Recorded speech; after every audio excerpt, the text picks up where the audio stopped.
জয় ঠাকুর।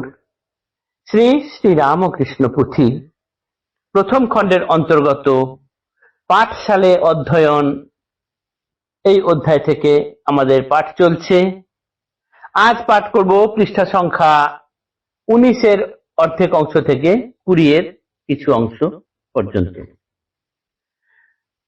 এর আগের পাঠে আমরা দেখেছি বালক গদাধর, একটু বয়স 5 বছর এরকম হচ্ছে দেখে তার পিতা এবার স্থির করলেন যে এ তো মাঠে মাঠেই খেলা করে রাখাল ছেলেদেরকে সঙ্গে নিয়ে, এবারে এর হাতে খড়ি দেওয়া দরকার। হাতে খড়ি দেওয়ালেন, তাল পাতার পুঁথি, মাদুর, চকখড়ি এগুলো সব হাতে নিয়ে বগল দাবা করে তিনি চললেন ওই টিনের 8 চালা বিশিষ্ট সেই পাঠশালাটিতে, লাহাদের পাঠশালা, যেটি আমরা কামারপুকুরে যারা গেছি সকলেই দেখেছি। চিন্তা করতে ভালো লাগে, বালক গধাই ছোট্ট একটা কাপড় পরে বগল দাবা করে এইসব জিনিস নিয়ে রাস্তা দিয়ে হেঁটে হেঁটে চলেছেন পাঠশালায়। যদিও তার পাঠে ততটা মন নেই যতটা মন তার যাত্রা গানে, পালা গানে, এইসবে। পাঠ শেষ হওয়ার সঙ্গে সঙ্গেই তিনি অন্যান্য সঙ্গী সাথীদেরকে নিয়ে যাত্রা গান, পালা গান এইসবেই বেশি মত্ত থাকেন। যোগ পর্যন্ত শিখেছিলেন, বিয়োগটি তিনি শিখতে পারেননি। পুথিকার এখানে তাই বলছেন, পূর্ণ থেকে পূর্ণ গেলে পূর্ণ থাকে যার, কেমনে বিয়োগে বুদ্ধি আসিবে তাহার। এ বড় সুগুর অঙ্ক, অঙ্ক শাস্ত্রে নাই, বুঝিতে এসব তত্ত্ব সৎ বুদ্ধি চাই। বাদ দিলে পূর্ণ ব্রহ্ম পূর্ণ ব্রহ্ম হতে, তথাপিও সেই পূর্ণ ব্রহ্ম থাকে হাতে। এই জিনিস বোঝা অত সহজ নয়, এ বুঝতে গেলে সৎ বুদ্ধি চাই এবং ঠাকুরের ধ্যান ধারণা নিজেকে রত করে রাখতে হবে। তাই ঠাকুর নিজে শুধু যোগটুকু শিখেছিলেন, বিয়োগ শেখেননি। সারা জীবনে তিনি বিয়োগ বলে কি জানতেন না। তার জীবনে শুধু যোগই ছিল, শুধু যোগ। তিনি কাউকে কখনো বাদ দেননি। তাকে যদি তালপাতায় কোনো অঙ্ক লিখতে দিতেন, সেইটির বদলে তিনি সেই তালপাতাময় শুধু ঠাকুরের নাম লিখে দিয়ে যেতেন। এই অবধি গতদিনে পাঠ করেছিলাম আমরা। তারপর থেকে আজকে আমরা পাঠ করব। পাড়াগাঁয়ে পাঠশালে প্রচলিত রীতি, প্রহ্লাদ চরিত্র আর দাতা কর্ণ পুঁথি, সরল বানান যুক্ত বাক্য সমুদয়, পড়িতে পড়িতে হয় বর্ণ পরিচয়। বর্ণ পরিচয় হেতু গুরু পাঠশালে, প্রহ্লাদ চরিত্র পুঁথি সকালে সকালে নিত্য নিত্য পড়াতেন শিশু গদাধরে। সমস্ত মুখস্থ তার বার বার পড়ে, প্রহ্লাদের অনুরাগ ভগবান প্রতি,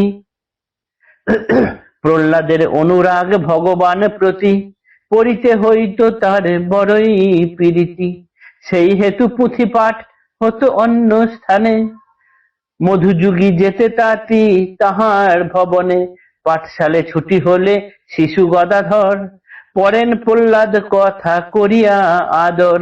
সুন্দর আখ্যান মন শুনো সাবধানে, শিশু গদাধর পুঁথি পড়েন কেমনে।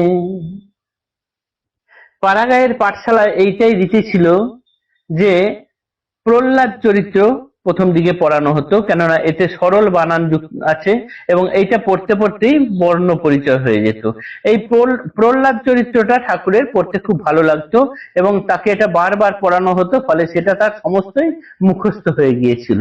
এই প্রহ্লাদ পুঁথি পাঠ করতে তার ভালো লাগতো, তাই কেননা প্রহ্লাদ যেভাবে ভগবান দেখতে চাইতেন এবং তার যা ভগবান জিজ্ঞাসা বা আত্মজিজ্ঞাসা ছিল, এইটি ঠাকুরকে খুব মনে নাড়া দিত। তাই তিনি কি করতেন না, পাঠশালা শেষ হয়ে গেলেই এই প্রহ্লাদ বা পুঁথি পাঠ করার জন্য তিনি মধুযুগীদের বাড়িতে চলে যেতেন। তাঁতিদের যাতে তাঁতি মধুযুগী, তাদের বাড়িতে গিয়ে তিনি এই পাঠ করতেন। পাঠশালে ছুটি হলে শিশু গদাধর, পড়েন প্রহ্লাদ কথা করিয়া আদর। সুন্দর আখ্যান মন শুনো সাবধানে, শিশু গদাধর পুঁথি পড়েন কেমনে। অতি অনুরাগে পুঁথি হয় একদিন, কত লোক নর নারী যুবক প্রাচীন, চারিধারে ঘেরে তাঁরে শুনে বসে বসে। গদায়ের পুঁথি পাঠ পরম উল্লাসে, জনমন আকর্ষণী অতি মিষ্ট স্বর, তাহাতে সবার প্রিয় শিশু গদাধর। অগোচরে শুনে এক হনু কুতূহলে নিকটে আমের গাছে বসে তার ডালে। একদিন তিনি এরকম ওই মধুযুগীদের বাড়িতে প্রহ্লাদ চরিত্র পাঠ করছেন। তিনি খুব ভালো করে সুরের সঙ্গে সঙ্গে সুর করে করে তার অতি মিষ্টি সুর দিয়ে প্রহ্লাদ চরিত্র করতেন, এবং সেই মানে উদাত্ত কণ্ঠে যখন সেই গান করছেন, পুঁথি পাঠ করছেন শিশু গদাই, সেটি আশেপাশের লোকেরা শুনে সকলে চলে এসেছেন, এবং তার মধ্যে লোকেদের মধ্যে নর নারী যুবক প্রাচীন অল্প বয়স্ক বেশি বয়স্ক সকলেই ছিলেন। তারা সবাই চারিদিকে ঘিরে ধরে গদাইয়ের গান শুনছেন। একেতেই গদাইয়ের অত মিষ্টি গলার স্বর, তারপরে তিনি আকর্ষণীয় ভাবে সুর করে পড়ছেন, তাই তাদের সকলের ভালো লেগে যাচ্ছে। কিন্তু আশ্চর্যের ব্যাপার হলো এই যে আম গাছে একটি হনুমান বসেছিল। সেও এক মনে এই গদাইয়ের প্রহ্লাদ চরিত্র পাঠ করা শুনেই যাচ্ছিল। শুনতে শুনতে সে একদম মগ্ন হয়ে গেছে। অগোচরে শুনে একে হনু কুতূহলে নিকটে আমের গাছে বসে তার ডালে। শ্রবণে বিভোর প্রাণ ভাবেরও উচ্ছ্বাসে গাছ হতে হনুমান নামে অবশেষে। নাহি ত্রাস মহল্লাসে শুনেছি যেমন নিকটে বসিল ধরি শিশুর চরণ। যতক্ষণ পাঠসাঙ্গ নাহি হয় তার হনুমান শুনে পুঁথি আনন্দ অপার। পাঠান্তে উঠায়ে পুঁথি শিশু গদা ধরে পরশ করিয়া দিলা হনু শির পরে। শ্রীপদে প্রণমী হনুমান কর পুটে পুনরায় পূর্বেকার আম গাছে উঠে। কেবা এই পশুরূপী ভক্ত হনুমান কি বুঝি চরণে তার অসংখ্য প্রণাম। ওই হনুমান গাছের ডালে বসতে বসতে এত মোহ আবিষ্ট হয়ে যায় যে আস্তে আস্তে সে নিচে নেমে চলে আসে এবং ওই শিশু গদাধরের পা ধরে বসে এক মনে ওই প্রহ্লাদ চরিত্র পাঠ শুনতে থাকে। পাঠ শেষ হয়ে গেলে শিশু গদাই যখন পুঁথি তুলে নেন, পুঁথি তুলে নিয়ে ওই হনুমানের মাথায় হাত দিয়ে তাকে একটু হাত বুলিয়ে দেন তার মাথায়। এই হাতের পরশ পেয়ে তারপর হনুমান মানে হয়তো করজোরে শিশু গদাইকে প্রণামই করলো, হয়তো করে তারপর সে পূর্বেকার আম গাছে যেখানে ছিল সেইখানে উঠে গেল।